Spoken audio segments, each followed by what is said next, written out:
What's this? Nigga, that rich boy.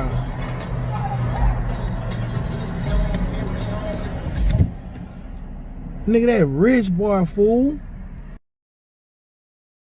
What's good? This is your boy Flash God for Sky Vision TV. I appreciate y'all for checking in. So let's get into it. Last week, Rich Boy was arrested in Mobile, Alabama, charged with 2 counts of domestic violence and assault against his parents. We don't really have the backstory on this. It's just like a 20-second clip. I think it was posted to TikTok of him, no shirt on, no shoes on, basically looking homeless, I guess you could say, and just very aggressive, yelling and screaming. And then you find out that it's his parents. So we don't know what the disagreement was. It's just a bad look for Rich Boy. Back in 2006, Rich Boy came out with a hit song, Throw Some D's. It went to number 3 on the Hot 100 Billboard charts, went straight to number 1 on the rap charts on Billboard. He was on, man, like, just like Nelly with Country Grammar, it hit like that, like, out of nowhere. This kid from Mobile, Alabama put a song out and it blows up. Polow Da Don was the one that was behind Rich Boy. He discovered Rich Boy and put him on, and put him out there. So what has to happen after you come out with a big hit like Throw Some D's, you gotta come out with another hit just as big. It's gotta be something just as big, something just as catchy. And apparently Rich Boy just couldn't come out with another song that was as catchy as the first song. So he did put a second single out. I can't remember the name of that, but that song did not do nearly as well as Throw Some D's. Throw Some D's was probably one of the biggest hits of the last couple of decades, literally. Even here in 2022, they still play that song. It still gets played in different places because it was that big of a hit. Had a very catchy hook. Polow Da Don, he picked the right sample for that beat, man, but then it's what he did with the beat that made it dope. For that time, it was a dope track, you know what I'm saying? After that song came out, apparently it took Interscope quite a while to actually release his album. So the momentum from Throw Some D's basically had faded off by the time they actually put his album out, and so therefore the album didn't do as well as it could have done. I think I read that he sold 400,000 copies of that album, which today would be amazing to sell 400,000 copies of an album, but back then they were still selling physical CDs. We were just making that transition back in 2006. Some people still were listening to CDs in 2006, so we were just making that transition. So he was selling physical copies of that album, and that wasn't quite up to par in 2006 because people was going platinum. People was selling million copies of albums, you know what I'm saying? So basically Interscope did not release another Rich Boy album after that. I also read that he had submitted 100 songs to Interscope and they did not release any of them because they didn't think they had hit potential. So it looks like Polow Da Don at some point stopped messing with Rich Boy and Interscope just put him on the back burner. Interscope has hundreds of artists, not just rap artists, but artists in every genre. So when you get your opportunity, you gotta take advantage of it. But even when you take advantage of that opportunity, like Rich Boy did with Throw Some D's and make a big hit, the business can still get in the way of your career, which is that gap in time between putting out such a massive hit and them actually releasing your album. So I can almost guarantee you they were releasing other people's albums in between him having a single that went to number 1 on the Hot 100s chart and them actually releasing his album. It's just crazy how that happened. That almost seemed like sabotage, but it's always said that in the music industry, it's 10% talent, 90% business, and that's usually what it is.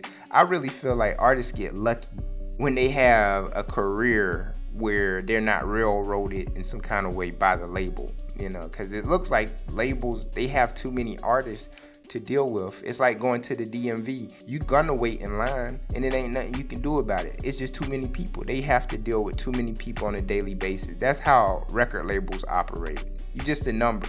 Unless you one of the top 5% of their artists that's bringing in revenue, you just another number because they really funneling all that money into those big artists. So when you get an opportunity, that window is really small, and you gotta take full advantage of it and just hope that nothing goes wrong with the business part of things. So with Rich Boy, that's exactly what happened. After the album didn't sell what they thought it would sell, they just moved on to other artists, and he kind of just sat there.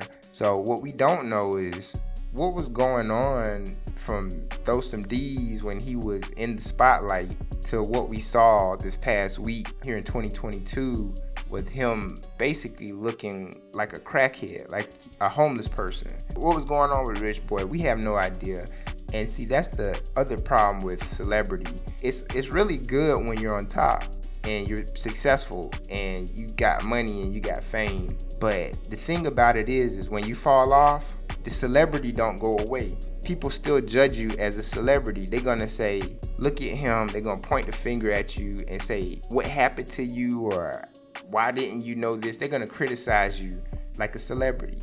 And it seems like what really is happening in this scene that we saw is that Rich Boy is dealing with some real life drama. This isn't entertainment. He's no longer a celebrity. He's a civilian. He's not putting out albums anymore. So basically this video we watching is just a scene in this guy's life.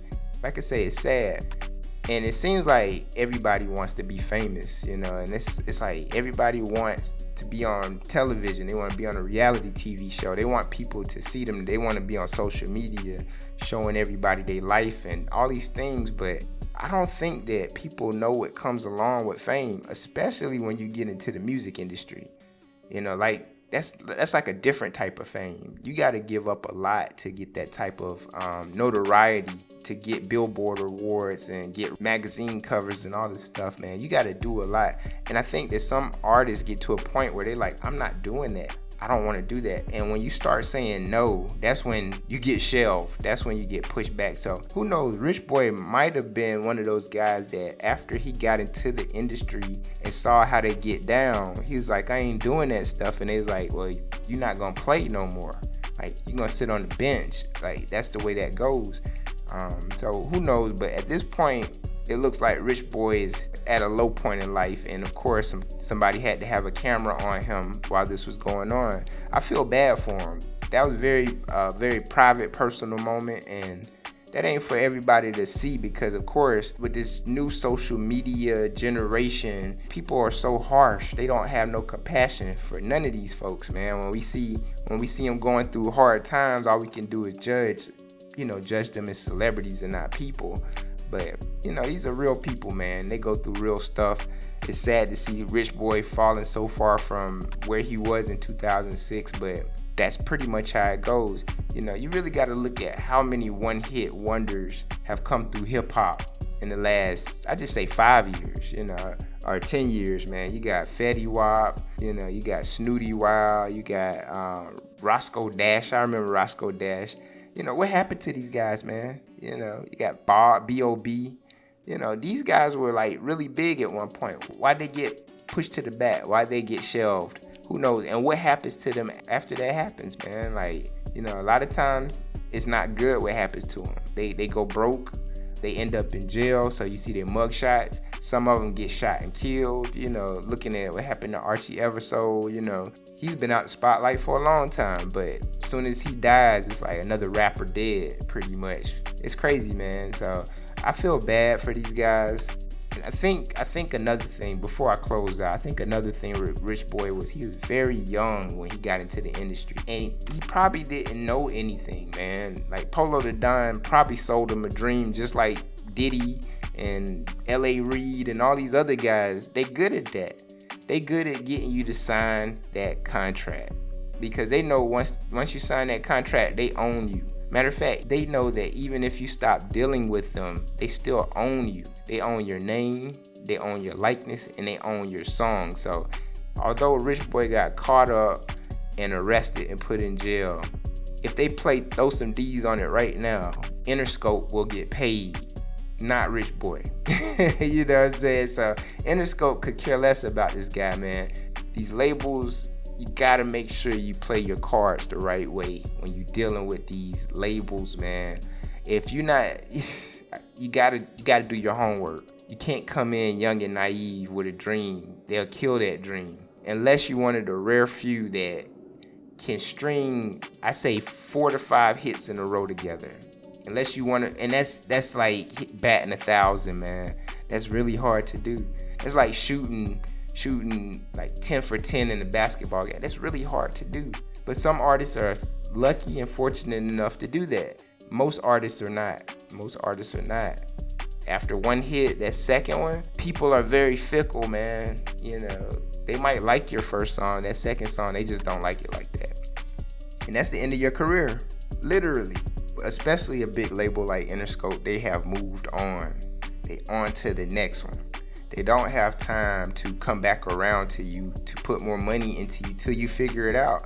After you swing and miss one time, that's it. Unless you, and I'll say it like this, like if you're a successful artist, say you've put out 10 hit singles and you put out one song that doesn't do well, they're not just gonna drop you like that. They're not gonna stop putting, because you built up a fan base. You're showing you can be consistent with your songs, and they can cross over and all this good stuff. But for a guy like Rich Boy, I think he was set up from the start to fail. He just didn't have the right people in his corner to help him succeed. So just like the rest of them, this is what we have. So it's very sad, man. It's sad how they just kind of wash their hands of you once they're done with you, even though they're still benefiting from you.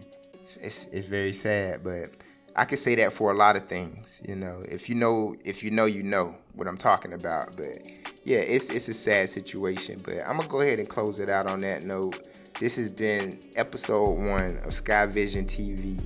Y'all keep on tuning in. I'm gonna keep on bringing this content. I'm really about to go into hyperdrive with this content. You know what I'm saying? Like posting 3-4 videos a day because I can do that. So y'all just lock in with me. I appreciate y'all checking in. Till the next video. Peace out.